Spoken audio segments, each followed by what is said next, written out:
And welcome in. He is Scott Vincey. I'm Andrew Pekarik, and Scott, we're now into basketball season here, and this week we're going to be previewing the boys, the girls next week. But I guess let's start off with the Fox River Classic Conference. The Pier, the perennial favorite, the perennial power. I don't know what they have in the water there, but it seems like they produce these 6'5", 6'6" kids that can shoot the deep ball each year, and that's no different this season. And you know, I come to you for wisdom this week and in the coming weeks as well. You mentioned the Pier, and everybody in this area knows how good the Redbirds are. But AP, is this the team? After you talking to the coaches, seeing Pulaski play last week, is the Pier considered the favorite in the FRCC going into the year? That's what all the coaches have told me. So unless they're lying to me, I would say they are the slight favorite. It is pretty deep. I think the interesting thing, as you know, is pretty much every team, all the top teams last year, lost a big man, it seems like. A big man who's now playing D2 or D1 ball or on a roster of a D1 team. So that's interesting.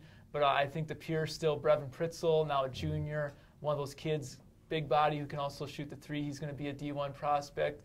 Mitch Winter's back, just a deep roster for Brian Winchester once again, who this year I think recruiting-wise he hasn't run into any deer along the highway like you mentioned and know of before with some of his trips. So I think they should be fine in that regard. But a lot of our teams still talented as far as they're just getting their feet under them and figuring out what kind of identity they're going to have. Wanted to ask you, obviously defending D2 state champs Pulaski, they also, as you mentioned with some losses, guys like Cody Wickman are gone, but they do have guys like Luke Van Landen back. What do you see from them? Can they compete again for a championship? Yeah, Luke's sister, Corinne, a very good swimmer. We've mentioned her on the show before. She thinks they can still compete for a championship. And I think as well, when you look at Shaw Ball, Coach Dave Shaw, and his style to slow things down, you don't necessarily need a lot of experience or the best athletes like a Division I guy like a Cody Wickman to do that. But the big thing is they have to have those other guys who they can find that can score, because Luke Van Landen was a one-man show against NEW Lutheran on Saturday, 37 points, a career high. If they can find some other pieces, which I think they have, I think Pulaski will still be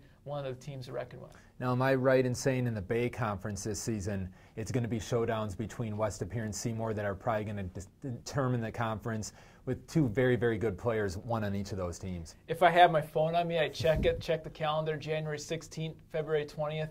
Barring Mother Nature screwing up those dates, those are the games for Seymour West Appear. It's obviously going to be packed. And the biggest thing we know about the Sandy Cohens, Dakota Oskies of the world for Seymour, and then Cody Schwartz and Chandler Diekvlas for West Appear. The biggest thing is I think all his role guys, because those guys are pretty good as well. I mean, those are all conference guys, maybe a 6th or 7th guy at the bench. He'd be an all-conference guy, first team in a lot of our conferences. That's just how deep the league is. And they have a lot of our teams in the middle of the road, kind of, I guess you could say. Sean Luxembourg-Haskell, a lot of guys returning. Jake Zietler, a sophomore for Luxembourg-Haskell. That's a kid you want to remember, because by the end of the season, I mean, he's a kid that can shoot the three. That's going to be very good for the Spartans. Now, am I right in saying that NEW Lutheran, who's always been kind of the class of the Packerland, are they still the class? I mean, do you still, have to consider them the team to beat because of all the past history and some key guys that are coming back for them? Yeah, based on what some of the other Packland coaches have sent me or I've talked to, unless they're lying to me, NEW Lutheran is still the class. You graduate Travis Voigt, who is an outstanding point guard, 2-time Conference Player of the Year, but you still have that big guy in the middle, Nathan Tonjes, and they're going to be giving him more touches this year. Christian Zimmerman's going to be doing fine, taking over the point guard responsibilities. But that second tier, I guess, who's going to be up there, and I think somebody can knock off NEW. I don't think they're going to run the table necessarily like they did last year, but I mean, that second tier is pretty deep. Southern Door has a first-year coach, a lot of guys back. Algoma, a lot of guys back, not the size that they typically have. Kiwani's got a lot of size. Oconto, 4 returning starters, all seniors. So I think there's a lot of our teams that can compete. Surgeon Bay as well with NEW this year. AP, your knowledge inspires me, and I think it motivates the players in the area. Thank you for joining me this week, and I guess we're out, AP? I guess. Okay. For Scott Vincey, I'm Andrew Pekarik. Yep.